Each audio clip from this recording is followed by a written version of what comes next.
Oremos juntos.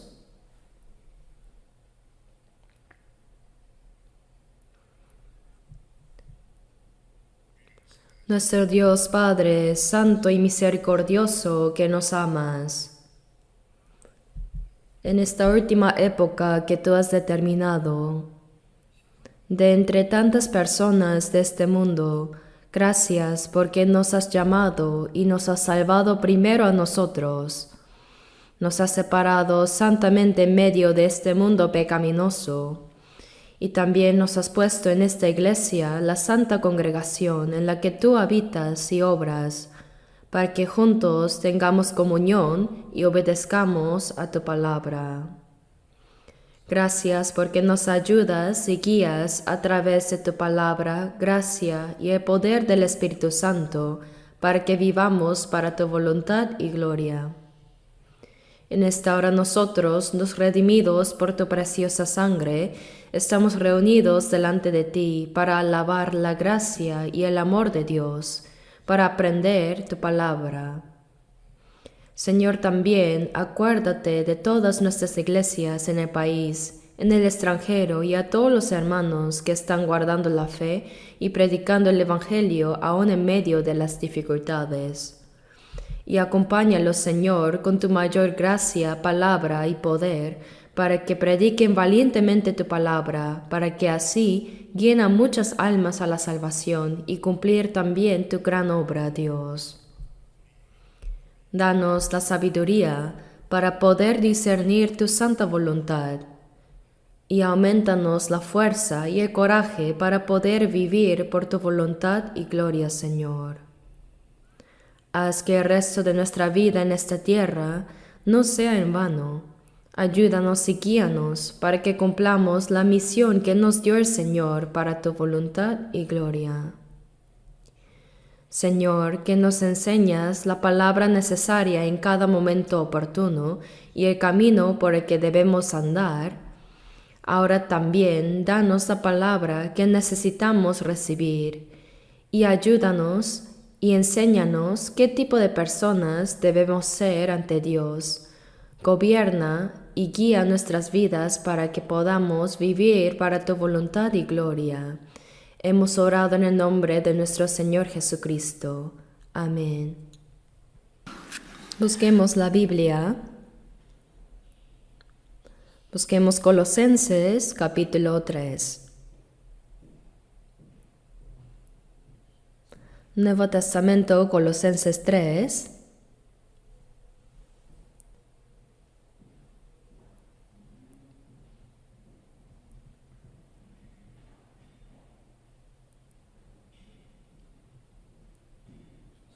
Colosenses 3, versículo 15.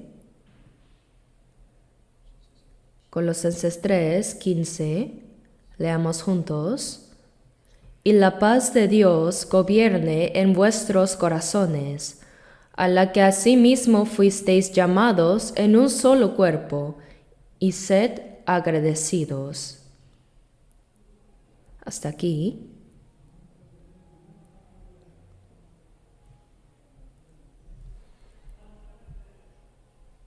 El caluroso verano ya ha pasado y también el fresco otoño está terminando. El otoño parece pasar muy rápido, ¿verdad? Ahora sopla un viento frío. Se acerca el invierno en todo el mundo. Hay muchas personas que sufren por desastres climáticos. En algunos sitios el frío extremo causa grandes dificultades y en otros el calor excesivo produce sufrimiento. Y en otros no llueve. La sequía hace que los animales mueran en masa y la gente sufre por la escasez de alimento. Mientras tanto, en otras regiones llueve tanto que hay inundaciones. Las casas se destruyen y son arrastradas por el agua. Son fenómenos climáticos anormales.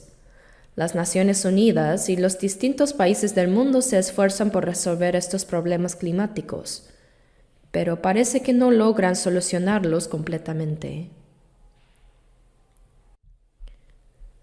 Creo que todo esto también podría ser un castigo que Dios envía sobre el mundo en los últimos tiempos. Tal como dijo Jesús en Lucas 21:11, que habrá grandes terremotos y en diferentes lugares hambres y pestilencias.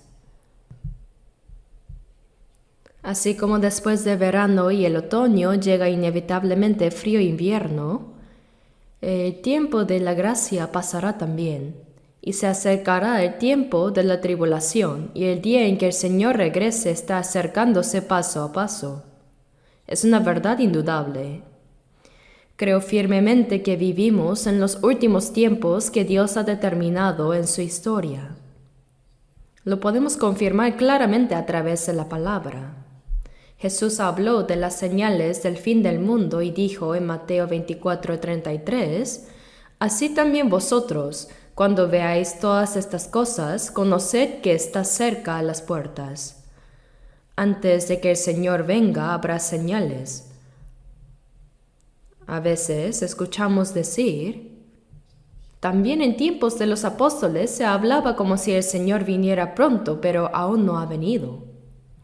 Entonces algunos dicen, hoy también parece que el Señor vendrá pronto, pero ¿cómo saber cuándo será realmente? Sin embargo, los apóstoles no solo hablaron de los acontecimientos de su tiempo, sino que profetizaron también los hechos que ocurrirían en los últimos tiempos. Por eso debemos comprender que el día del Señor está realmente muy cerca. Incluso si no viniera todavía, debemos recordar que cada uno de nosotros puede ir ante su presencia en cualquier momento. Por eso, es natural y necesario que siempre estemos preparados para encontrarnos con el Señor. Pero en nuestra época no se trata simplemente de una vaga idea de que el Señor vendrá algún día. Pues hoy, todas las señales naturales, políticas, militares y morales, nos muestran claramente que la historia de la humanidad ya no podrá continuar por mucho más tiempo. Es evidente que se acercan tiempos de gran urgencia y dificultad, ¿verdad? Muchas personas piensan que con el desarrollo de la ciencia, el progreso de la civilización y del arte y la comodidad que todo esto trae, especialmente en esta era de la inteligencia artificial, vendrán días emocionantes y mejores. Sin embargo, esos días buenos que la gente espera no llegarán. Más bien, vendrán tiempos temibles y aterradores. Pero aún en medio de todo esto, cuando pensamos en el regreso del Señor y cuando entraremos en su gloria, podemos recibir con gozo las señales del fin y esperar con esperanza el día en que Él venga. Estamos viviendo en los últimos tiempos y personalmente yo también espero que el Señor venga durante mi vida. Aunque es una bendición encontrarse con el Señor después de la muerte, es aún más glorioso el ser transformado sin ver la muerte, cuando este cuerpo mortal sea cambiado a un cuerpo glorioso como el del Señor. Por eso debemos vivir la vida cristiana correctamente, con un corazón dispuesto a recibir al Señor en cualquier momento, de manera que no nos avergoncemos al estar delante de Él. En los domingos anteriores, hemos estado aprendiendo bajo el tema La vida que permanece en el Señor. Es acerca de cómo es la vida de un creyente que ha nacido de nuevo. Y hoy meditaremos en Colosenses 3:15 que dice, y la paz de Dios gobierne en vuestros corazones. Dice también, a la que asimismo fuisteis llamados en un solo cuerpo, y sed agradecidos. Es un pasaje breve, pero contiene un mensaje muy profundo. Por eso vamos a considerar esta palabra. Dice, y la paz de Dios gobierne en vuestros corazones. La palabra paz puede expresarse también como tranquilidad o armonía, pero su sentido esencial es el mismo. En las epístolas del apóstol Pablo vemos repetidamente este deseo. En Romanos 1:7 dice: gracia y paz a vosotros de Dios nuestro Padre y del Señor Jesucristo. También en Efesios 1:2, con palabras semejantes a las de Colosenses 1:2, dice: gracia y paz a vosotros de Dios nuestro Padre y del Señor Jesucristo. La paz de Dios es completamente diferente de la paz o la tranquilidad que las personas entienden humanamente. Cuando la Biblia dice: y la paz de Cristo gobierne en vuestros corazones, también puede traducirse como: dejad que la paz de Cristo reine en vuestros corazones. La paz de Cristo. En Lucas 2:14, cuando Jesús nació, un ángel se apareció a los pastores que cuidaban sus rebaños en los campos de Belén. Fue durante la noche. Y de repente, una multitud de ángeles apareció en el cielo alabando a Dios y diciendo: gloria a Dios en las alturas. Y en la tierra paz, buena voluntad para con los hombres. Jesús vino para que a través de la salvación de las almas, Dios recibiera gloria en las alturas, y para que los hombres que reciben su favor, los que son salvos por su gracia, llegaran a tener paz con Dios. Después de que Jesús murió en la cruz para redimir los pecados del mundo y resucitó al tercer día, Él se apareció a sus discípulos. En Juan capítulo 20, desde el versículo 19 en adelante, vemos que los discípulos que se habían dispersado comenzaron a escuchar los testimonios de aquellos que habían visto al Señor resucitado, como María Magdalena y las mujeres que fueron al sepulcro, y también los 2 discípulos que iban camino a Emaús. En distintos lugares se escuchaba: hemos visto al Señor resucitado. Jesús, mientras aún estaba en el mundo, había hablado varias veces acerca de que sufriría y de que moriría en la cruz por los pecados del mundo y resucitaría al tercer día.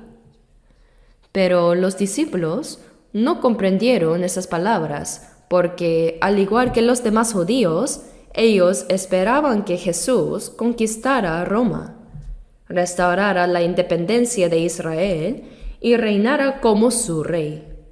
Eso esperaban. Incluso discutían entre ellos sobre quién ocuparía el lugar más alto cuando Jesús reinara. ¿Quién será el mayor entre nosotros?, decían. Así que estaban completamente equivocados. Mientras Jesús avanzaba hacia la cruz, los discípulos soñaban con un reino terrenal.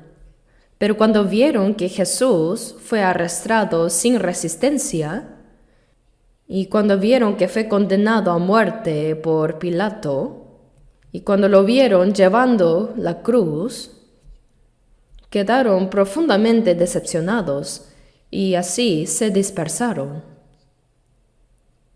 Si Jesús no hubiera resucitado, en realidad nadie habría creído en él. Entre los 12 discípulos de Jesús, Judas Iscariote lo siguió pensando que podría obtener algún puesto o beneficio, pero cuando su esperanza se desvaneció, lo entregó por 30 piezas de plata. Y Pedro, quien era considerado el discípulo principal, lo siguió de lejos cuando Jesús fue arrestado. Alguien lo reconoció y dijo: este hombre también estaba con Jesús. Entonces, por miedo a morir, él respondió: no lo conozco. Lo negó así 3 veces. Jesús ya le había dicho a Pedro esta noche antes que el gallo cante, me negarás 3 veces. Pero Pedro con orgullo respondió que nunca lo haría, que aunque tuviera que ir a la cárcel o incluso morir, jamás negaría al Señor. Sin embargo, cuando lo siguió de lejos y fue confrontado, al final lo negó 3 veces. Dijo, no, no lo conozco 3 veces. Entonces cantó el gallo. Y Pedro recordó las palabras del Señor. Me imagino que cada vez que escuchaba un gallo cantar después de eso, él volvía a llorar. Y probablemente en toda su vida nunca más comió carne de gallina. Porque fue reprendido por un gallo, ¿verdad? Así eran los discípulos. Si Jesús no hubiera resucitado, ni uno solo de ellos habría creído. Pero aunque Jesús murió en la cruz por los pecados del mundo, la prueba de que Él es verdaderamente Cristo, el Salvador que cargó con los pecados del mundo, está en su resurrección. La muerte de Jesús fue la redención por todos los pecados del mundo. Pero su resurrección demostró que Él no solo murió por nuestros pecados, sino que es el Salvador viviente, el Hijo de Dios, para que todos en el mundo pudieran creer. El Señor resucitado se apareció durante 40 días.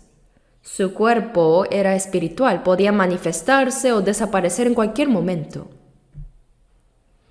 Por eso los discípulos que antes se habían dispersado, comenzaron a reunirse nuevamente. Al principio Jesús no se mostró a todos directamente, sino solo a algunas personas. De modo que cuando los demás discípulos oyeron que Jesús había resucitado, ellos dudaron. Escuchaban los testimonios, pero su fe era mitad creencia y mitad duda. Por eso en Juan 20, versículo 19 en adelante, vemos cómo los discípulos que estaban dispersos volvieron a reunirse. Leamos juntos Juan capítulo 20, versículos 19 y 20.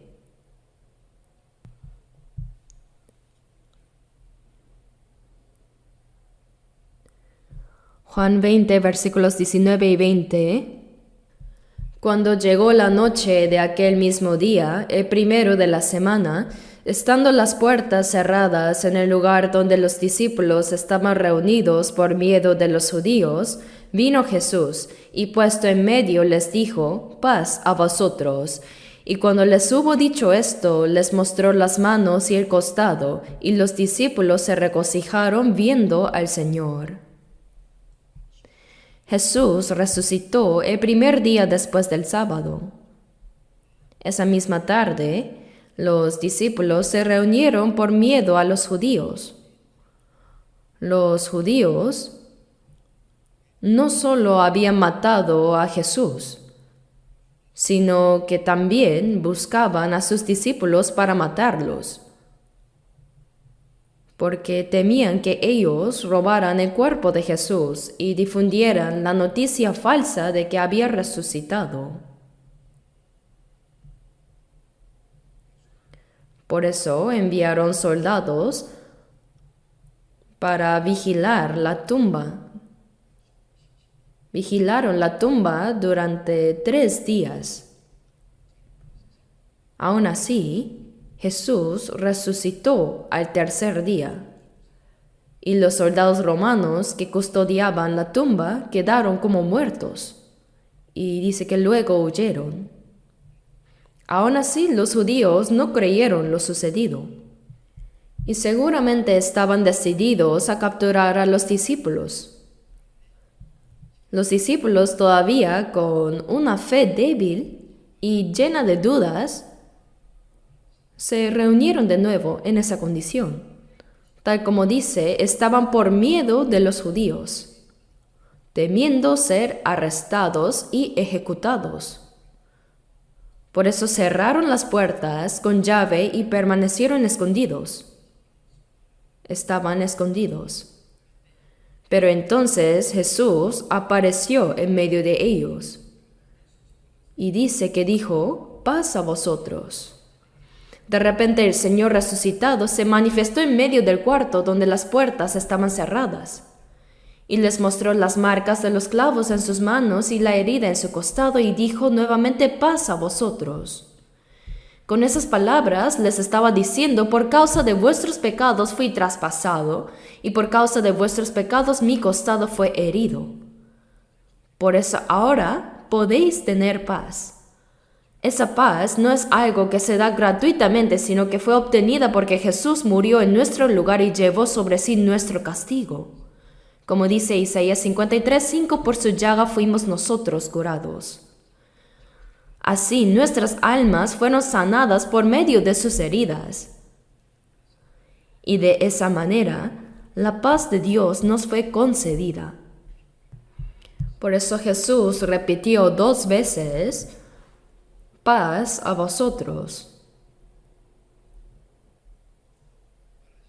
El Señor resucitado tenía un cuerpo glorificado. Podía hacerse visible o invisible, aparecer de repente o desaparecer. El Señor tenía un cuerpo espiritual, uno que no está limitado por el tiempo ni por el espacio. Puede manifestarse en cualquier momento y en cualquier lugar, incluso en una habitación cerrada. Así fue como Él se encontró con los discípulos. Por eso, al inicio, los discípulos pensaron que estaban viendo un fantasma. En Lucas 24:37 dice, espantados y atemorizados pensaban que veían espíritu. Pero Jesús les mostró las heridas de sus manos y de su costado y les dijo, un espíritu no tiene carne ni huesos como veis que yo tengo. Su sangre ya había sido derramada completamente, pero su cuerpo y sus huesos permanecían. Luego, en Lucas 24:41, Jesús les dijo, ¿tenéis aquí algo de comer? Y le ofrecieron un pedazo de pescado asado, y él lo comió. Si Jesús hubiera sido un espíritu cuando comiera, los discípulos habrían visto cómo el alimento pasaba por un cuerpo transparente, ¿verdad? Pero lo comió de manera normal. Lo hizo no solo por compartir con ellos, sino también para demostrar que su cuerpo resucitado era real, un cuerpo físico glorificado, no solo espiritual. Y en Juan 21 vemos nuevamente al Jesús resucitado apareciendo ante sus discípulos en la orilla del mar de Galilea. Allí les dijo que echaran la red al lado derecho del barco, y pescaron 153 peces grandes, un número contado con exactitud. Y cuando subieron a la orilla, vieron que Jesús ya les había preparado una fogata, con pan y pescado listos para ellos.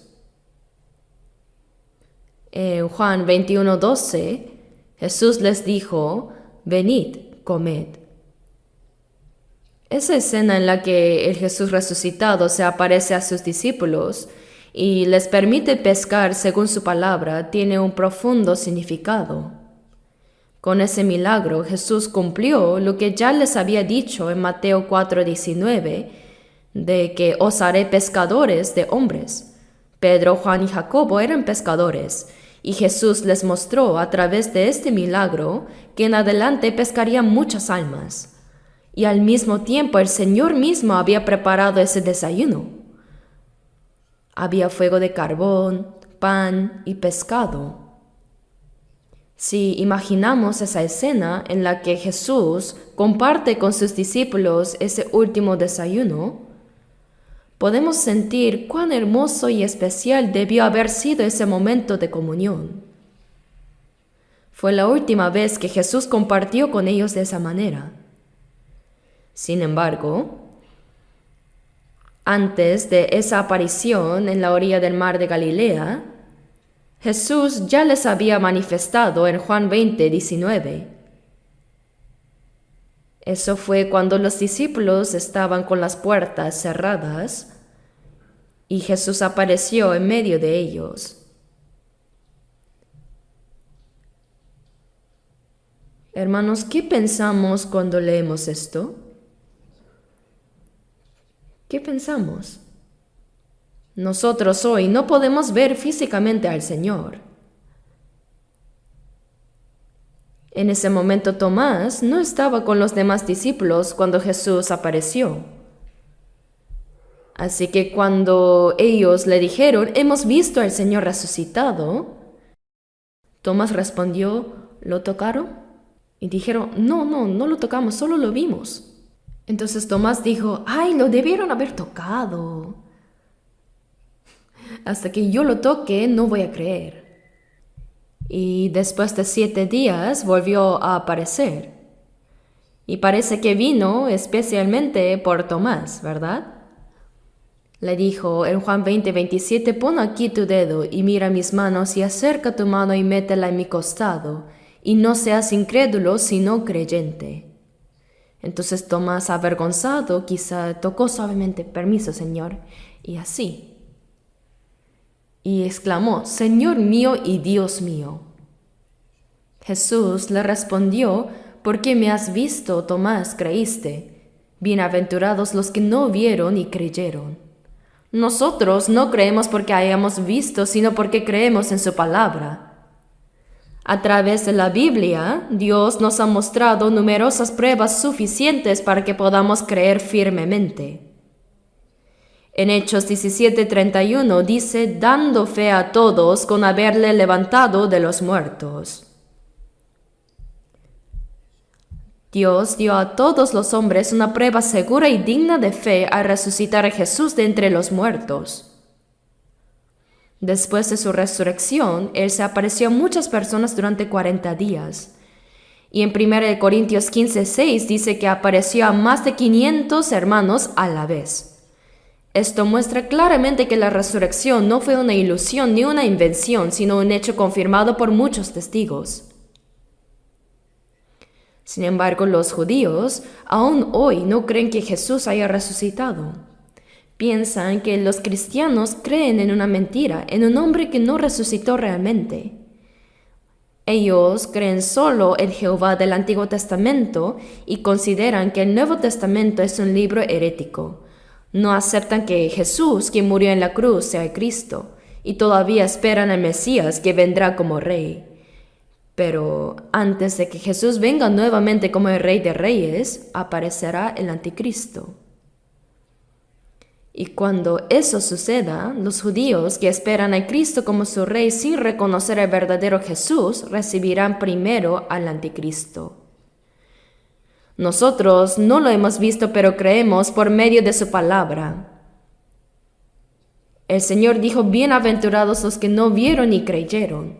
Aunque no lo vemos con nuestros ojos, ¿dónde está ahora el Jesús resucitado? Aunque este mismo auditorio de la iglesia tenga sus puertas cerradas, el Señor no necesita abrirlas para entrar. ¿Dónde está ahora? El Señor está en medio de nosotros. Jesús vino, dice, y puesto en medio les dijo, paz a vosotros. ¿Dónde estaba de pie? En medio de ellos. Debemos creer que el Señor está en medio nuestro. Él es el que nos salvó, el que nos dio vida eterna y esperanza. Y mientras vivamos en este mundo, Él prometió estar siempre con nosotros. En Mateo 28:20 dijo, He aquí yo estoy con vosotros todos los días hasta el fin del mundo. Ese mismo Señor está con nosotros ahora también, aquí, en medio nuestro. Jesús, como el Señor de la vida, habita entre nosotros y nos dice, paz a vosotros. Y esa paz que Él nos da solo es para los cristianos salvos. En la Biblia, la expresión paz a vosotros aparece muchas veces.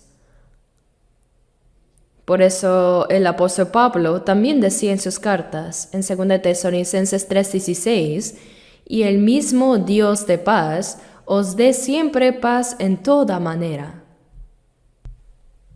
Y en Efesios 1:2 escribió, gracia y paz a vosotros de Dios nuestro Padre y del Señor Jesucristo. Además, en Juan 14:27 Jesús dijo, la paz os dejo, mi paz os doy. Yo no os la doy como el mundo la da. No se turbe vuestro corazón ni tenga miedo. El Señor nos da su paz, no una paz como la del mundo, sino su propia paz, para que no tengamos miedo ni preocupación en el corazón. Dijo, la paz que yo os doy no es como la que el mundo da. La paz que el mundo ofrece está basada en cosas materiales, en lo físico, en lo que se puede ver. Las personas buscan tranquilidad a través de bienes, comodidades o situaciones externas, pero esa paz es pasajera, se apaga rápidamente. Por eso Jesús dijo, cualquiera que bebiere de esta agua volverá a tener sed, mas el que bebiere del agua que yo le daré no tendrá sed jamás, sino que el agua que yo le daré será en él una fuente de agua que salte para vida eterna. Así como el agua que el Señor da se convierte en una fuente que fluye para vida eterna, también la paz que Él da permanece para siempre. La paz del mundo desaparece fácilmente, un momento parece estable y al siguiente se rompe y las personas vuelven a vivir en tristeza, ansiedad y temor. Pero aquel que ha recibido la paz que proviene del Señor, aunque se encuentre en medio de cualquier circunstancia o dificultad, nunca perderá esa paz. Es una paz eterna, firme y profunda que solo Cristo puede dar. Por eso dice, y la paz de Cristo gobierne en vuestros corazones. Quiere decir que en nuestra vida diaria debemos permitir que la paz de Cristo dirija y gobierne completamente toda nuestra existencia. No debemos perder esa paz que el Señor nos ha dado. El versículo continúa diciendo, a la que asimismo fuisteis llamados en un solo cuerpo. Uno de los propósitos más importantes por las cuales Jesús murió en la cruz y resucitó fue para darnos la paz de Dios. En Isaías 57, versículo 21, está escrito, no hay paz, dijo mi Dios, para los impíos. Los impíos pueden experimentar gozos momentáneos o placeres pasajeros, pero nunca tienen verdadera paz. El Señor nos ha dado la paz del alma, una paz eterna. Y esa paz será una señal de entrada al cielo. Incluso en nuestros himnos decimos, si la paz del Señor mora en mi corazón, el reino eterno de Dios se acerca más y más. Así dice el himno. La paz en el corazón es como una muestra del cielo dentro de nosotros. Esa paz divina, la paz de Dios, ya ha sido establecida en nuestros corazones. Es como si el cielo mismo comenzara a formarse dentro del alma. Por eso debemos procurar que esa paz siga gobernando nuestros corazones, que en la Iglesia permanezca siempre la paz de Dios y que además esa paz sea la que nos dirija y nos una en todo momento. Siempre debe estar la paz entre nosotros. En Juan, capítulo 1, versículo 14 dice,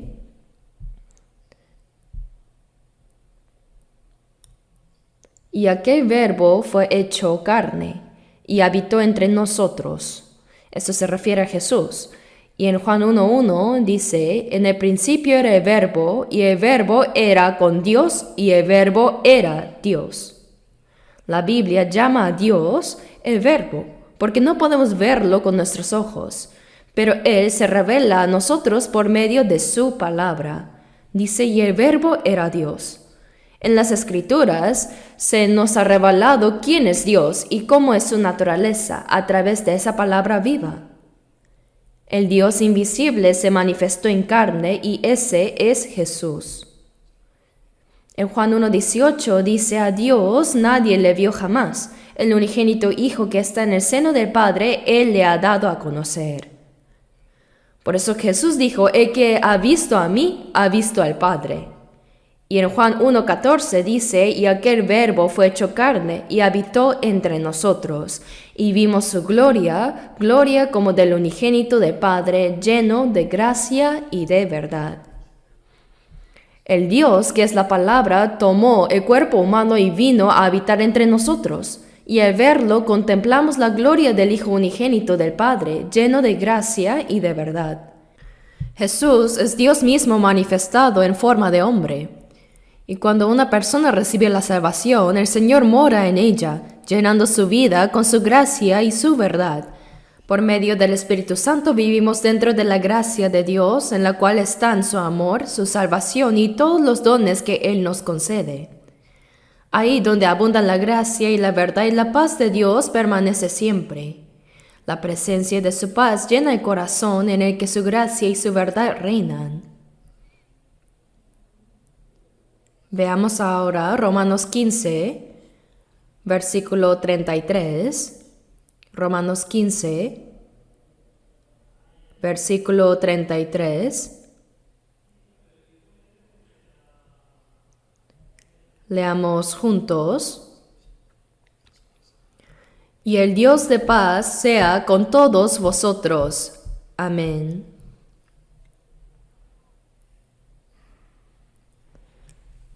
Después de todas las enseñanzas extensas del libro de Romanos, Pablo concluye refiriéndose a Dios como el Dios de paz. Dice, el Dios de paz sea con todos vosotros. La paz de Dios, que nos ha dado gracia, verdad, vida eterna y esperanza, mora siempre entre nosotros. Veamos también Romanos 16, versículo 20. Romanos 16, 20 dice, y el Dios de paz aplastará en breve a Satanás bajo vuestros pies. La gracia de nuestro Señor Jesucristo sea con vosotros. Dice, el Dios de paz aplastará en breve a Satanás bajo vuestros pies. Satanás, que se opone a Dios, no trae paz sino pecado y sufrimiento. Pero el Dios de paz destruirá muy pronto al enemigo diablo. Cuando el Señor regrese, se cumplirá lo que dice en Hebreos 10:13, hasta que sus enemigos sean puestos por estrado de sus pies. Un estrado es algo sobre lo cual se apoyan los pies, es decir, Dios pondrá a Satanás bajo su dominio y lo vencerá completamente. La gracia de nuestro Señor Jesucristo sea con vosotros. Aquí se repite nuevamente la expresión el Dios de paz. La Biblia, una y otra vez, nos recuerda que la paz, la gracia y la bendición de Dios están con su pueblo. En Isaías 26:3 dice, tú guardarás en completa paz a aquel cuyo pensamiento en ti persevera, porque en ti ha confiado. ¿Lo recuerdan? ¿Han recitado ese versículo ya? Lo saben de memoria, ¿no? ¿Lo saben? ¿En qué parte está? En Isaías 26, versículo 3. Aquel cuyo pensamiento en ti persevera. Se refiere a una persona cuya mente está firmemente enfocada en Dios. Alguien que mantiene su mirada fija en el Señor. En Hebreos 12:2 también se nos exhorta puestos los ojos en Jesús, el autor y consumador de la fe. Nosotros con facilidad desviamos la mirada hacia otras cosas, pero debemos mantenerla en Cristo, igual que Pedro cuando vio a Jesús caminar sobre el mar. En ese momento, él le dijo, Señor, ¿eres tú? Y dijo, tened ánimo, yo soy, no temáis. Entonces Pedro respondió, Señor, si eres tú, manda que yo vaya a ti sobre las aguas. Y él dijo, sí, ven. Así que aunque las olas se levantaban, Pedro fue valiente. Cuando el Señor le dijo, ven, salió de la barca y comenzó a caminar sobre el agua. Al principio realmente caminó bien, pero luego, dudando si aquello era un sueño o realidad, apartó la vista del Señor y miró las olas, y empezó a hundirse. Pero si hubiera continuado mirando al Señor, no se habría hundido, porque el Señor le había dicho que viniera. ¿Pero por qué apartó su mirada de Jesús? Mantener la mente firme significa precisamente fijar la mirada en el Señor, concentrarse en Él pase lo que pase.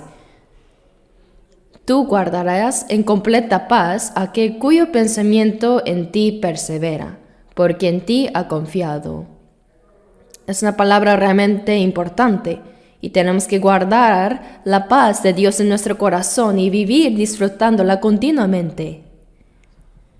Debemos permitir que la paz de Dios gobierne nuestro corazón y nuestra vida diaria. Cuando nuestro corazón se aparta del Señor, esa paz se rompe. No se pierde la salvación, pero sí, la paz que el Señor da a los salvos se pierde. Por eso, debemos procurar que esa paz gobierne nuestro corazón y nuestra vida. Es una paz que el mundo no puede entender, pero que el Señor concede a sus hijos. Y dice también, y sed agradecidos. Veamos Efesios 5. Efesios 5, versículo 20.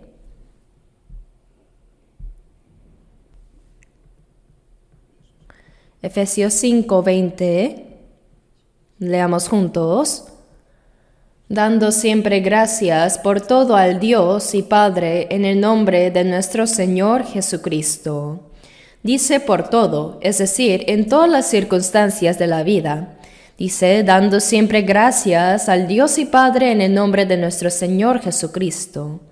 En 1 Tesalonicenses 5, versículos 16 a 18 también dice, estad siempre gozosos, orad sin cesar, dad gracias en todo, porque esta es la voluntad de Dios para con vosotros en Cristo Jesús. Aquí también aparece la expresión en todo. Significa que debemos dar gracias tanto cuando las cosas van bien como cuando van mal, en los momentos de tranquilidad o en los de aflicción, sin importar la situación. ¿Podemos realmente hacerlo? Sí, porque el Señor está con nosotros. A veces el Señor nos concede cosas buenas y en otras ocasiones permite el sufrimiento. Pero incluso cuando permita las pruebas y dificultades, lo hace con un propósito de darnos algo mejor. Por eso, aunque pasemos por dolor o dificultad, podemos dar gracias en todo y mantener siempre el gozo. Veamos Daniel capítulo 6, versículo 10.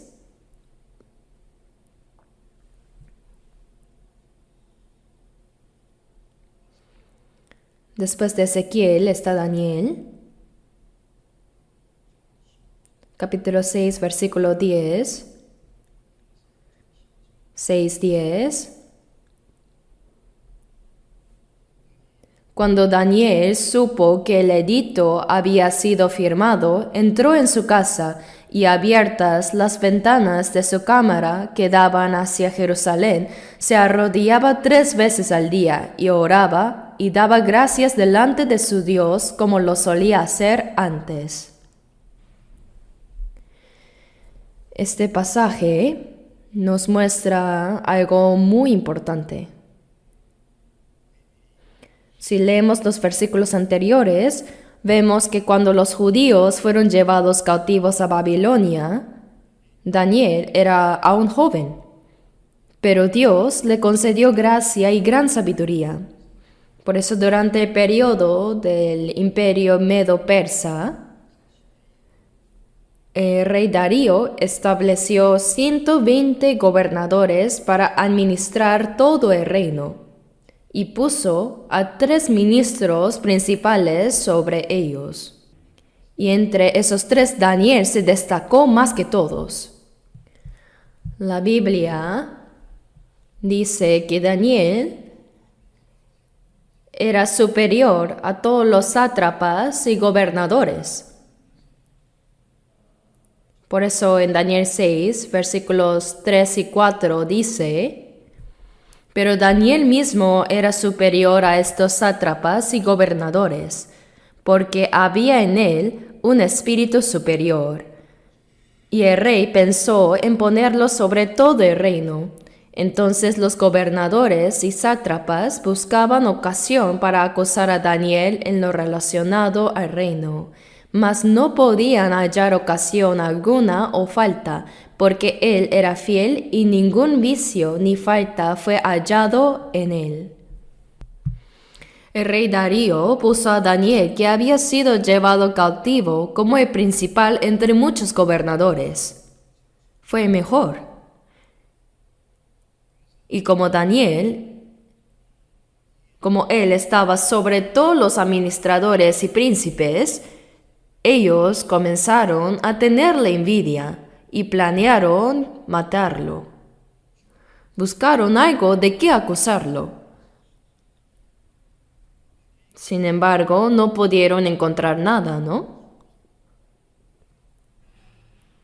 La Biblia dice que no hallaron falta ni error alguno en él. No pudieron hallar motivo alguno para acusarlo. Hoy en día, a esto lo llamaríamos un adversario político, ¿verdad? Cuando alguien asciende y otro desciende, muchas veces el que queda abajo intenta derribar al que está arriba para ocupar su lugar. Pero Daniel hacía todas las cosas con tanta perfección que no pudieron hallar ninguna falta en él. Entonces, dice que ellos idearon un plan.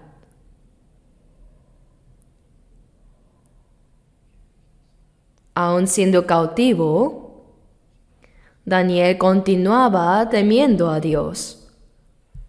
Siempre abría las ventanas hacia Jerusalén y se arrodillaba 3 veces al día para orar con fervor. ¿Por qué? Porque creía firmemente que cuando llegara el tiempo, Dios liberaría al pueblo de Israel del cautiverio y los haría regresar a su tierra. Al ver esto, fueron a hablar con el rey. Daniel 6:7 dice: todos los gobernadores del reino, magistrados, sátrapas, príncipes y capitanes han acordado por consejo que promulgues un edicto real y lo confirmes, que cualquiera que en el espacio de 30 días demande petición de cualquier dios o hombre fuera de ti, oh rey, sea echado en el foso de los leones. Y así fue. Si alguien oraba a otro dios o a otra persona, debía ser arrojado al foso de los leones para que sirviera de alimento a las fieras. Y el rey Darío, sin darse cuenta del propósito de esa trampa, firmó el decreto y encima lo selló con su anillo real. Pero cuando Daniel lo supo, no tuvo miedo. Siguió orando 3 veces al día, abriendo las ventanas hacia Jerusalén y dando gracias a Dios. No se llenó de temor ni de ansiedad, porque él creía firmemente que Dios estaba con él. Su gratitud no dependía de las circunstancias. Los hombres que lo odiaban lo observaron y lo encontraron orando, como siempre lo hacía. Entonces lo acusaron ante el rey, pero una vez que el rey había sellado el decreto no podía revocarlo, porque era una ley irrevocable del reino.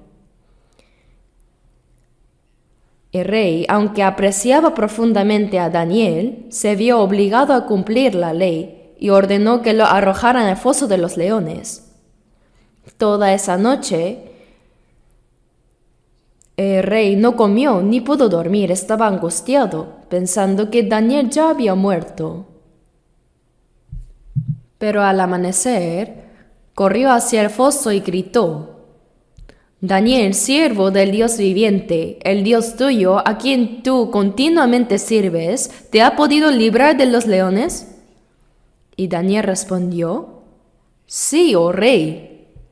Mi Dios envió su ángel, el cual cerró la boca de los leones para que no me hiciesen daño. Los leones estaban ahí, así, quietos, mansos como perritos ante él. Entonces, el rey mandó sacar a Daniel del foso. Y dice, y dio orden el rey, y fueron traídos aquellos hombres que habían acusado a Daniel, y fueron echados en el foso de los leones ellos, sus hijos y sus mujeres, y aún no habían llegado al fondo del foso cuando los leones se apoderaron de ellos y quebraron todos sus huesos. Lo que aprendemos aquí es que Daniel, sin importar las circunstancias, siguió sirviendo a Dios fielmente. No dejó que el miedo gobernara su corazón. Su fe permaneció firme en Dios, y Dios mismo lo protegió y lo honró delante de todos. Y dice que Daniel oró y dio gracias a Dios. Dar gracias en todo quiere decir, si creemos que Dios está con nosotros y si su paz mora en nuestro corazón, entonces podemos dar gracias en toda circunstancia. La paz de Dios y la gratitud están profundamente conectadas. En Hechos 16 leemos sobre Pablo y Silas, quienes fueron arrestados en Filipos mientras predicaban el Evangelio. Les quitaron la ropa, los azotaron severamente y los echaron en la prisión más profunda con los pies asegurados en el cepo. Sin embargo, ¿qué hicieron en medio de esa situación? A medianoche oraban y cantaban himnos a Dios.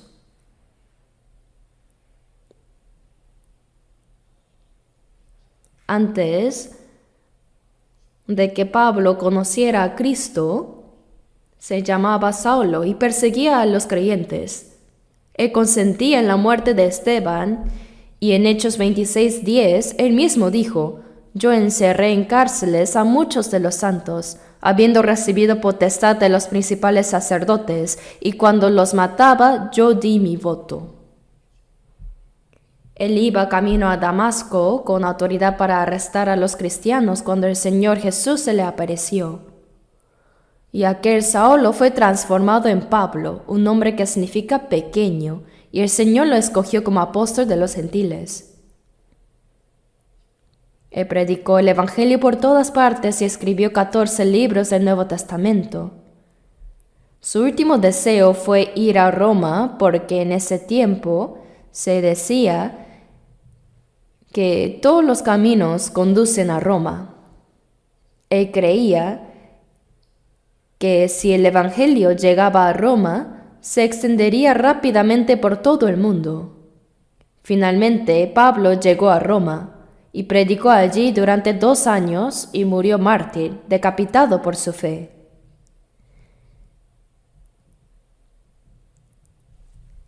En Roma aún se conserva la celda subterránea donde Pablo estuvo encarcelado. Según la tradición, fue sacado de allí y decapitado, y se dice que su cabeza rodó unos metros sobre el suelo. Pero antes de todo eso, en Filipos, cuando fue golpeado y arrojado al calabozo más profundo, Pablo no se lamentó ni se quejó. En lugar de eso, oró y alabó a Dios junto con Silas. Esa es la verdadera paz y gratitud que proviene solo del Señor. Santiago 5:13 dice: ¿está alguno entre vosotros afligido? Haga oración. ¿Está alguno alegre? Cante alabanzas. Obviamente, cuando una persona está triste o sufriendo, naturalmente no surgen cantos de alabanza. Pero Pablo y Silas podían cantar incluso en medio del dolor porque comprendían que Dios no solo los salvó, sino que además lo escogió como apóstol de los gentiles para predicar el Evangelio. Por eso, aun en el sufrimiento, Pablo daba gracias a Dios, reconociendo que era un privilegio padecer por causa de Cristo. En Hechos 5:41 dice: y ellos salieron de la presencia del concilio, gozosos de haber sido tenidos por dignos de padecer afrenta por causa del nombre. Ellos se alegraron y alabaron a Dios. Asimismo, nosotros también podemos orar, regocijarnos y cantar himnos en cualquier situación si la paz de Dios está en nuestros corazones. Pero cuando perdemos el corazón agradecido, también se rompe esa paz. Si permitimos que entren la ansiedad, el temor o la queja, la paz de Dios se apaga en nosotros. Busquemos Colosenses 2:19. Colosenses 2:19.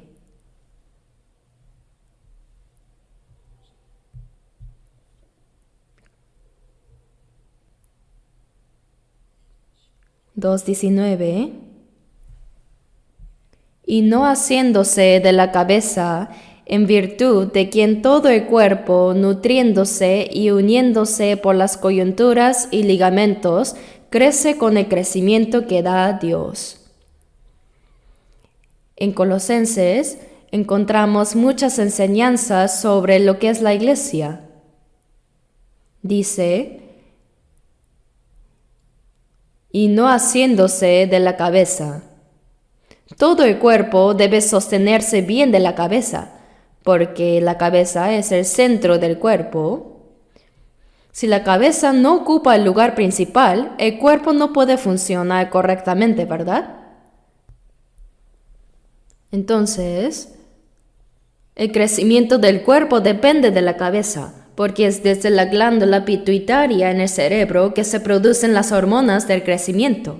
La cabeza piensa, planifica y da órdenes, y el cuerpo las ejecuta. Todo está dirigido desde la cabeza. Los pensamientos y la voluntad de la cabeza se cumplen por medio del cuerpo. ¿Y quién es esa cabeza? Jesucristo. Nosotros somos el cuerpo de Cristo. La iglesia es el cuerpo de Cristo y Cristo es la cabeza de la iglesia. Esto se repite muchas veces en Efesios, Filipenses y Colosenses. Por eso, para que los cristianos salvos viven correctamente, todo debe realizarse con Cristo. Él es la cabeza y Él es el centro de todo. Él debe ser el centro de todo. A través de la Biblia aprendemos cuál es la voluntad de Cristo. ¿Qué obra está realizando y qué desea de nosotros? El Espíritu Santo nos hace comprender su voluntad y nos da la fuerza para cumplirla. En Filipenses 2, versículo 13 dice, porque Dios es el que en vosotros produce así el querer como el hacer, por su buena voluntad. Jesús es igual a Dios. El Espíritu Santo que mora en nosotros nos hace entender la buena voluntad de Dios, la voluntad que agrada al Señor, quien es la cabeza. Así que hacer la voluntad del Señor se convierte en nuestro anhelo también. Cuando nosotros, como la iglesia, que es el cuerpo de Cristo, honramos a nuestra cabeza, el hacer lo que Él desea se vuelve también nuestro mayor deseo. La voluntad que le agrada al Señor, es decir, su deseo debe ser nuestro deseo y anhelo. Hay un himno que dice, mi anhelo de por vida, mi anhelo de por vida. Alegrarnos y agradecer por la gracia de la redención y vivir para el Señor, eso se convierte en nuestro anhelo. Por eso Cristo, quien es la cabeza, debe ser el centro de toda nuestra vida. Y ahora,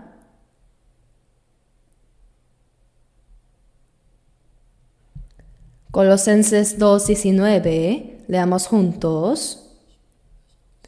Y no haciéndose de la cabeza, en virtud de quien todo el cuerpo, nutriéndose y uniéndose por las coyunturas y ligamentos, crece con el crecimiento que da Dios. En la parábola de la vid, Jesús dijo que Él es la vid y nosotros somos los pámpanos. El labrador que cuida la vid es Dios. Los creyentes, los salvos, que hemos recibido la salvación somos las ramas. Jesús dijo en Juan 15:5, yo soy la vid, vosotros los pámpanos. La vid y las ramas están unidas. Las ramas reciben la savia que sube desde las raíces a través del tronco. Y gracias a esa savia pueden crecer y dar fruto. Asimismo, Cristo es la cabeza y nosotros somos su cuerpo. Es la misma comparación. Todo lo que el cuerpo necesita proviene de la cabeza. Desde el cerebro, los impulsos nerviosos se transmiten al sistema nervioso central y luego al sistema nervioso periférico, haciendo que todo el cuerpo se mueva en perfecta coordinación. Además, la glándula pituitaria en el cerebro produce las hormonas necesarias para el crecimiento del cuerpo. Así también la vida fluye desde Cristo, quien es la cabeza, hacia todo su cuerpo, que es la iglesia. Por eso dice, en virtud de la cabeza todo el cuerpo, nutriéndose y uniéndose por las coyunturas y ligamentos, crece con el crecimiento que da Dios. ¿Esto qué quiere decir? Quiere decir que nadie puede crecer espiritualmente por sí mismo. Una rama separada de la vid no puede vivir ni dar fruto. Como dice el Señor, separados de mí nada podéis hacer. De igual manera, si los miembros del cuerpo se separan de la cabeza, no pueden recibir lo que necesitan ni crecer. Así también, un creyente no puede madurar en la fe viviendo aislado, leyendo la Biblia solo o haciendo buenas obras por cuenta propia. La vida cristiana crece dentro de la comunión del cuerpo de Cristo, dentro de la iglesia, donde el Señor mismo obra. Dentro de la comunidad de fe recibimos la nutrición espiritual. Por eso dice por las coyunturas y ligamentos, es decir, a través de la relación con otros hermanos y mediante la enseñanza, la comunión y el servicio mutuo. Así Dios hace crecer nuestra fe, como aprendimos en Efesios 4:15, crezcamos en todo en aquel que es la cabeza, esto es Cristo. Debemos crecer hasta llegar a parecernos a Cristo. Nuestra fe debe madurar continuamente, pero ese crecimiento no puede darse fuera del cuerpo. Así como un niño no puede crecer ni sobrevivir separado de sus padres y su familia, tampoco un creyente puede desarrollarse espiritualmente fuera de la comunión del cuerpo de Cristo.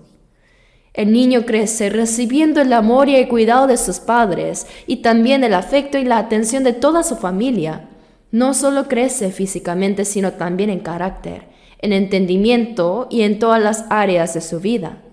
Pero si ese niño se aparta de su hogar y se va y termina en un orfanato o en la calle, finalmente se convierte en un huérfano o en un vagabundo.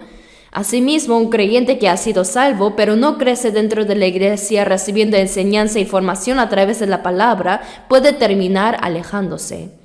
Hay personas que después de ser salvos, dejan la iglesia diciendo que pueden servir o predicar por su cuenta. Pero eso, hermanos, nunca funciona. 100% fracasa. Es algo inevitable. Los que no han nacido de nuevo pueden reunirse y formar grupos religiosos porque no tienen una relación verdadera con Dios. Pero un creyente genuino que deja la iglesia para intentar hacer su propia obra nunca prosperará. Si alguien que ha sido salvo y predica en la iglesia decide apartarse porque quiere hacerlo solo y hasta piensa en formar su propia iglesia, eso no puede funcionar. Siempre termina en fracaso. Y lo mismo ocurre en la vida cristiana personal. Algunos dicen, ya estoy harto. En la iglesia siempre me dicen qué hacer, que participe en reuniones, que tenga que asistir en comuniones. Prefiero hacerlo solo, pero ¿qué puede hacer uno solo? ¿Puede aprender la palabra por sí mismo? ¿Puede recibir la gracia espiritual que fluye por las coyunturas y los ligamentos como dice la palabra? No puede jamás. No puede crecer. Separado del cuerpo no hay crecimiento. Algunos piensan que porque han pasado algunos años desde que fueron salvos, ya han madurado mucho. Dice, hace 5 años que soy salvo, hace 10 años. Pero no importa si han pasado 10 o 20 años, si alguien se aparta de la comunión, no crece.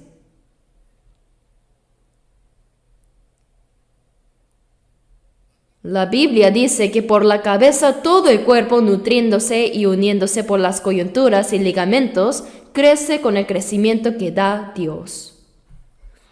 El crecimiento espiritual viene por medio del cuerpo, no fuera de él, así como este dedo crece porque está unido al cuerpo y todo el cuerpo crece juntos. Cada creyente crece solo cuando permanece unido al cuerpo de Cristo. Recibiendo de él puede crecer. Apartados de la comunión no puede crecer. En 1 Corintios 3:1 el apóstol Pablo escribe a los creyentes de Corinto y les dice: no pude hablaros como a espirituales, sino como a carnales, como a niños en Cristo. Los salvos en Corinto llevaban tiempo siendo salvos. Conocían la palabra, incluso afirmaban tener dones espirituales. No obstante, Pablo los reprendió porque a pesar de todo su conocimiento seguían siendo niños en Cristo.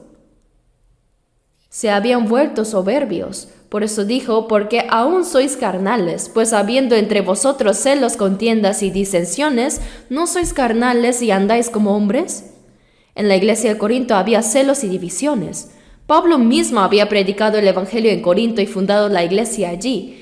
Pero los hermanos de Corinto comenzaron a menospreciarlo diciendo: ¿quién es Pablo? Ni siquiera fue uno de los 12 apóstoles. No lo reconocían como apóstol y lo trataban con desprecio. Su conocimiento los había llenado de orgullo. Por eso en 1 Corintios 8:1 Pablo dijo: el conocimiento envanece, pero el amor edifica.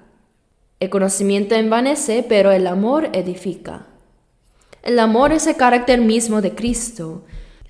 El que ama se vuelve humilde. Pero cuando uno tiene mucho conocimiento, fácilmente se vuelve orgulloso, presume de lo que sabe y actúa con arrogancia. Así fue la iglesia de Corinto.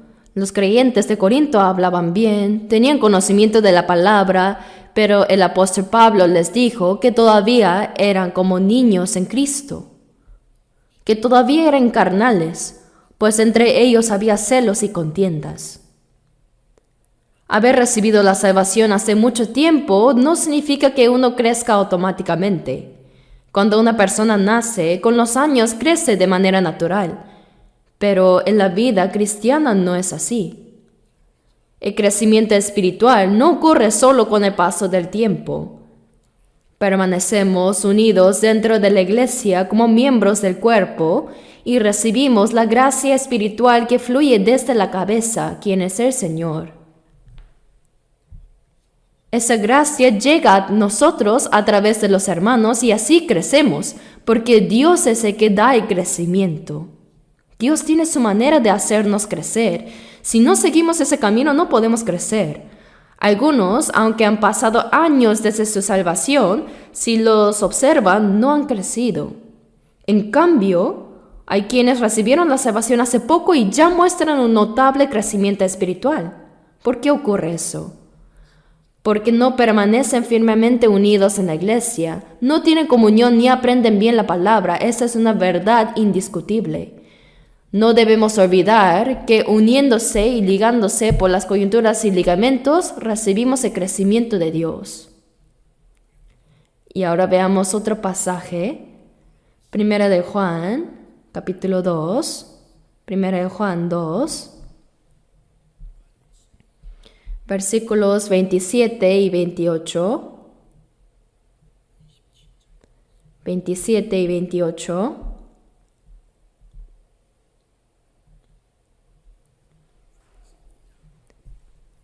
Primera de Juan 2, 27 y 28. Se los leo. Pero la unción que vosotros recibisteis de Él permanece en vosotros, y no tenéis necesidad de que nadie os enseñe, así como la unción misma os enseña todas las cosas, y es verdadera y no es mentira, según ella os ha enseñado, permaneced en Él. Y ahora, hijitos, permaneced en Él para que cuando se manifieste tengamos confianza para que en su venida no nos alejemos de Él avergonzados. Aquí dice vosotros refiriéndose a la iglesia. El propósito del Evangelio de Juan fue que las personas creyeran que Jesús es el Cristo, el Hijo de Dios, y que al creer recibieran la vida eterna. Eso fue el propósito. En cambio, la primera epístola de Juan fue escrita para los que ya han nacido de nuevo, para los que han recibido la salvación, a fin de enseñarles qué significa vivir en comunión dentro de Cristo. Por eso en 1 de Juan 1:3 dice: lo que hemos visto y oído, eso os anunciamos, para que también vosotros tengáis comunión con nosotros, y nuestra comunión verdaderamente es con el Padre y con su Hijo Jesucristo. Esa comunión, o fellowship, no es una relación meramente humana, sino una comunión espiritual con el Padre y con su Hijo Jesucristo. Vivir en comunión significa vivir en el Señor. Por eso el pasaje dice: la unción que vosotros recibisteis de Él permanece en vosotros. Esa unción se refiere al Espíritu Santo. La unción misma os enseña todas las cosas y es verdadera, y no es mentira. Según ella os ha enseñado, permaneced en Él. Dentro de la iglesia está el ministerio de la enseñanza de la palabra. En realidad, la palabra iglesia, en caracteres chinos, se compone de dos caracteres, uno que significa enseñar y otro que significa reunirse. La iglesia es, por tanto, el lugar donde los salvos se reúnen para ser enseñados.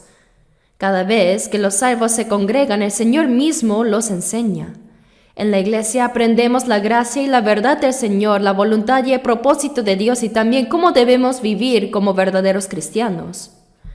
La unción nos enseña todas las cosas. Esa unción es el Espíritu Santo quien mora en nosotros y nos guía a toda verdad, recordándonos la enseñanza del Señor y ayudándonos a permanecer firmes en Él. Dentro de la iglesia está el Espíritu Santo y Él es quien enseña todas las cosas. Y no hay mentira en Él, ¿verdad? Los pastores de la iglesia enseñan la palabra y aunque en ocasiones pueden expresar alguna opinión personal o cometer un pequeño error al hablar, cuando se trata del mensaje esencial de la palabra, ¿acaso hay algo que esté equivocado? Tal vez podría haber algún detalle menor, pero en lo esencial no, porque el Espíritu Santo es quien guía la enseñanza en la iglesia. Es verdadera y no es mentira. La enseñanza del Espíritu Santo es siempre verdadera y sin error. A veces, mientras cambio de canal en la televisión, me encuentro con programas de iglesias cristianas. En ocasiones los escucho deliberadamente para saber qué están predicando. Y muchos de esos pastores, incluso algunos de las iglesias más grandes y reconocidas del país, hablan con mucha elocuencia, pero cuando uno presta atención al contenido, nota que les falta lo más importante. Las palabras suenan bien, pero el mensaje está vacío, no hay sustancia. Es porque no tienen la experiencia de haber nacido de nuevo. Falta la enseñanza del Espíritu Santo. Y aunque decirlo pueda parecer fuerte, es la verdad. Si uno pregunta a los miembros de esas iglesias cuándo y cómo nacieron de nuevo, la mayoría no puede responder con claridad. Ellos piensan que creer es simplemente asistir a la iglesia y esforzarse en hacerlo bien. Dicen: si uno es diligente irá al cielo. Hace unos días escuché una prédica así que el pastor decía: como el día del Señor está cerca, debemos esforzarnos mucho, ser más fervientes, porque solo así podremos entrar en el cielo, y si no, seremos condenados. Pero ¿cuánto esfuerzo sería suficiente entonces? En cambio, dentro de la comunión de los salvos, verdaderos salvos, mora el Espíritu Santo y allí hay enseñanza, guía y verdad. En la iglesia donde está la presencia del Espíritu Santo, la palabra es viva Y el Señor mismo nos instruye por medio de su Espíritu. La unción os enseña todas las cosas. Esto significa que el Espíritu Santo enseña a los salvos todo lo que necesitan para su vida espiritual. Hermanos, ¿acaso han encontrado algo falso o incorrecto en las enseñanzas que reciben en nuestra iglesia?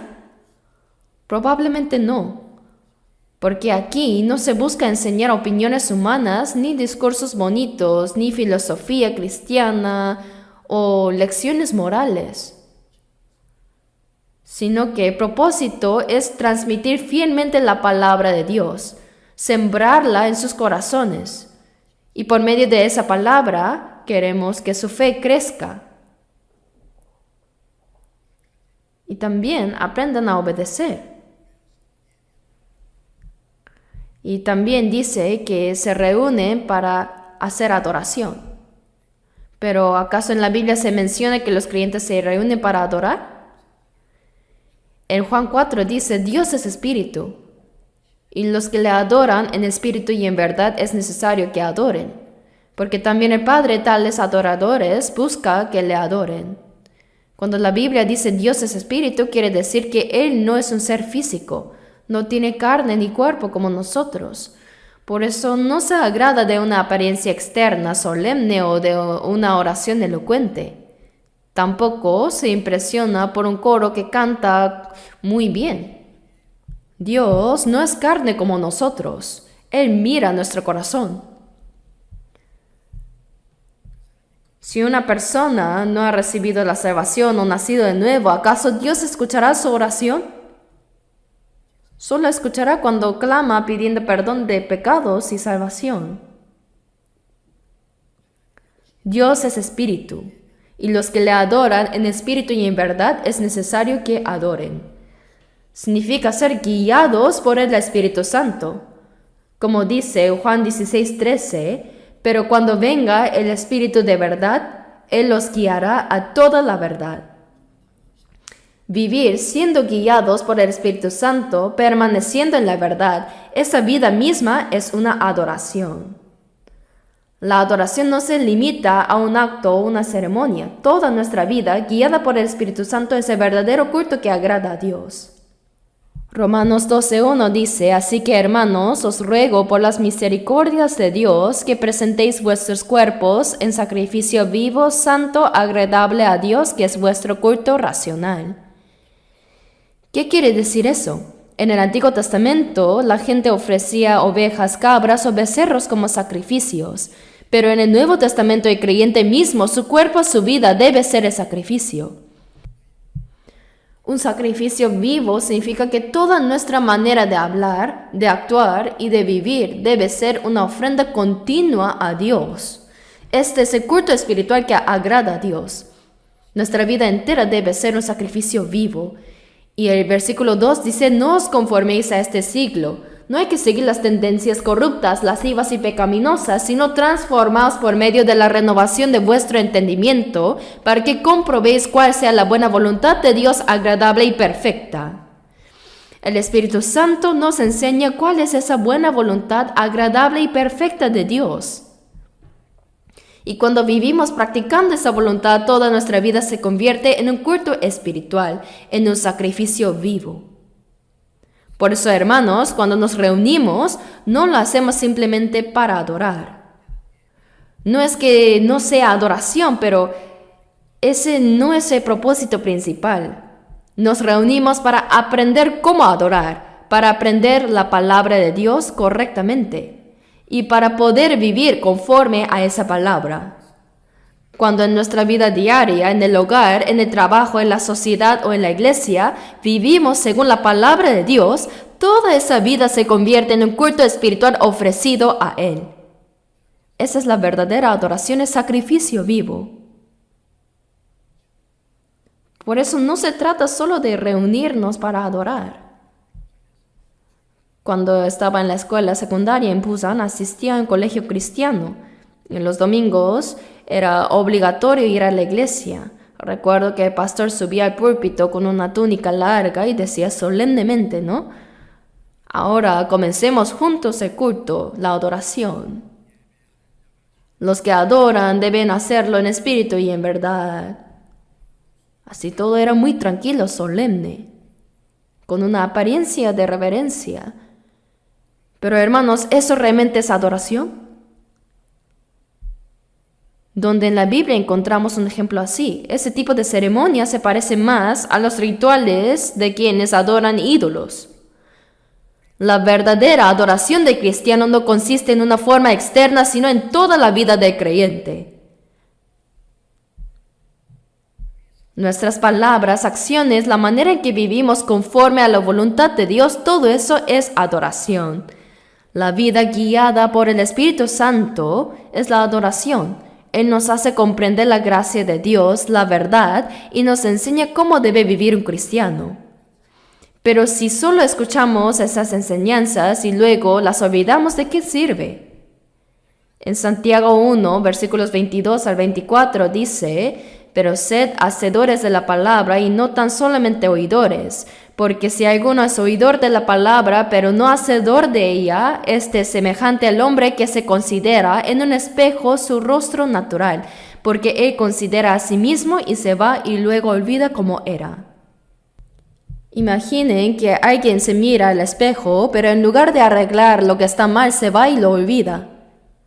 Una vez vi a una joven madre que llevaba a su bebé en brazos.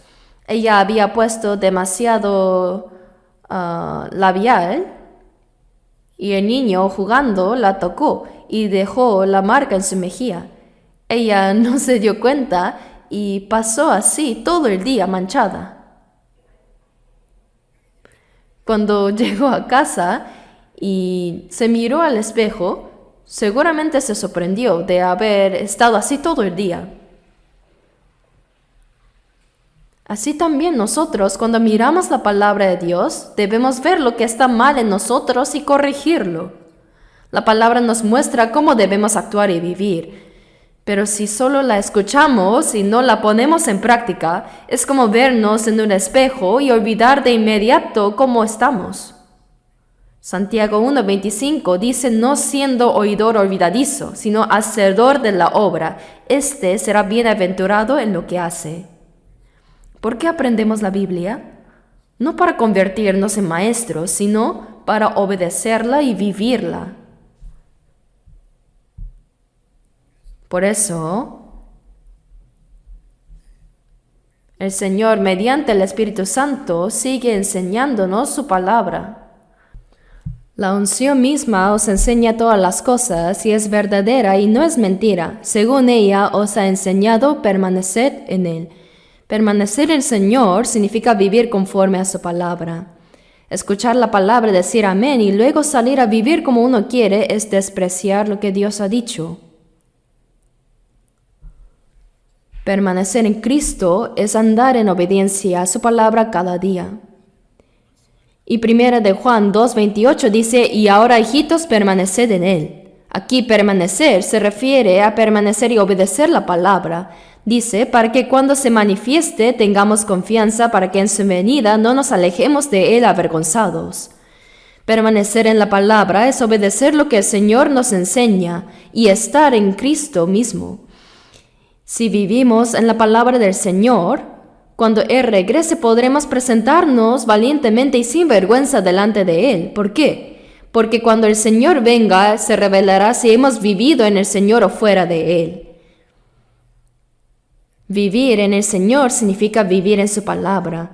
Todos los que escuchan la palabra aquí están aprendiendo con diligencia, pero algunos la guardan y la practican en su vida diaria, mientras que otros viven sin relación con ella. Entonces, ¿para qué la estudiamos?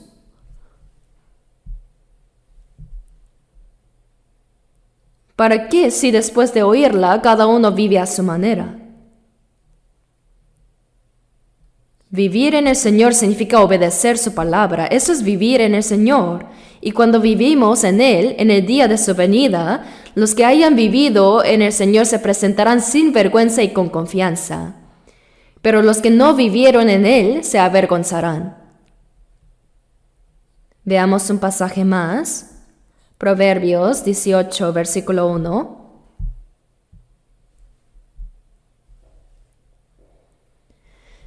Proverbios 18,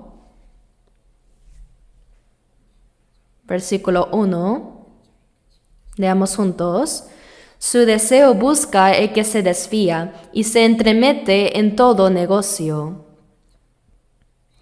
Aquí cuando menciona la multitud no se refiere simplemente a un grupo grande de personas, sino al conjunto de los verdaderos salvos, los nacidos de nuevo, aquellos en quienes mora el Espíritu Santo. Ellos reciben su enseñanza y viven conforme a su voluntad. Esa es la iglesia, la verdadera iglesia del Señor. Dice el que se aparta de la multitud, es decir, el que se separa de la comunión de los creyentes, busca su propio deseo. Hay personas que se apartan porque desean vivir según su propia carne, su propio pensamiento. Para ellos, la vida dentro de la iglesia bajo la guía del Espíritu Santo resulta incómoda y por eso se alejan poco a poco. Algunos de vez en cuando vuelven y luego otra vez se van. Es extraño, pero sí sucede. Antes era más común, aunque hoy ya no tanto. Dice, su deseo busca el que se desvía y se entremete en todo negocio. Esto significa que quien se separa de la comunión está rechazando toda la verdadera sabiduría, que es la enseñanza del Espíritu Santo. Fuera de la iglesia no se puede aprender correctamente la verdad. La enseñanza del Espíritu está dentro de la iglesia. Por eso si alguien se aparta de esa comunión, en realidad se está apartando del Señor mismo. Alejarse de la iglesia es alejarse del Señor. En Génesis 13, Abraham obedeció la voz de Dios y salió de Ur de los Caldeos para dirigirse a la tierra de Canaán. Su sobrino Lot también fue con él, y en aquel tiempo la riqueza de una persona se medía por su ganado, ovejas, cabras y bueyes. Ambos prosperaron tanto que los pastores de Abraham y los de Lot comenzaron a discutir por los pastos y el agua. Entonces Abraham dijo a Lot, «No hay ahora altercado entre nosotros dos, entre mis pastores y los tuyos, porque somos hermanos. ¿No está toda la tierra delante de ti? Yo te ruego que te apartes de mí. Si fueres a la mano izquierda, yo iré a la derecha, y si tú a la derecha, yo iré a la izquierda». ¿Qué debió responder Lot en ese momento? Debió haber dicho, «Tío, yo te seguí porque tú sigues a Dios. Vine contigo porque creí en el Dios que tú sigues. ¿Cómo me pides que me aparte de usted? Debería reprender a mis pastores por discutir con los suyos. Separarme de ustedes como separarme de Dios. ¿Cómo podría vivir mi vida de fe lejos de usted y del Señor? Debió haber hecho así, pero no lo hizo». Lot, en lugar de eso, se alegró con la oportunidad y dijo, entonces, si me permite elegir primero, yo voy a escogeré esa tierra ya». Miró hacia la región de Sodoma y Gomorra y vio que era como el huerto de Edén, verde, fértil y con abundante agua. Parecía muy bueno antes de que Dios lo destruyera. Dijo, «Tío, yo escogeré esa tierra». Y se apartó de Abraham. Pero ya sabemos lo que pasó después. Sodoma y Gomorra estaban llenas de pecado. Sus habitantes eran perversos y su maldad había llegado al colmo. Dios hizo descender del cielo fuego y azufre y destruyó por completo Sodoma y Gomorra. Sin embargo, Abraham oró fervientemente por Lot y gracias a esa intercesión Dios permitió que su vida fuera salvada. Apenas escapó con vida, pero su esposa, al desobedecer la orden de no mirar atrás, se convirtió en una estatua de sal. Por eso en 1 Corintios 3:15 dice, «Si bien él mismo será salvo, aunque así como por fuego». Esto describe a quien como Lot fue salvo pero perdió todo. Es como una persona cuya casa se incendia, pierde todas sus posesiones y apenas logra salir con vida. Cuando yo vivía en Busan presencié un gran incendio y vi como tantos ricos como pobres lo perdían todo. Solo algunos lograron escapar con vida. Así era Lot, salvado apenas como por fuego. El que sigue viviendo en la carne puede ser salvo, pero será una salvación con vergüenza, una vida sin fruto, sin recompensa eterna. Cuando el mundo arda, todo lo que es terrenal será consumido. Hermanos, ¿vivimos solo para lo que será destruido por el mundo o vivimos para lo que permanecerá para siempre?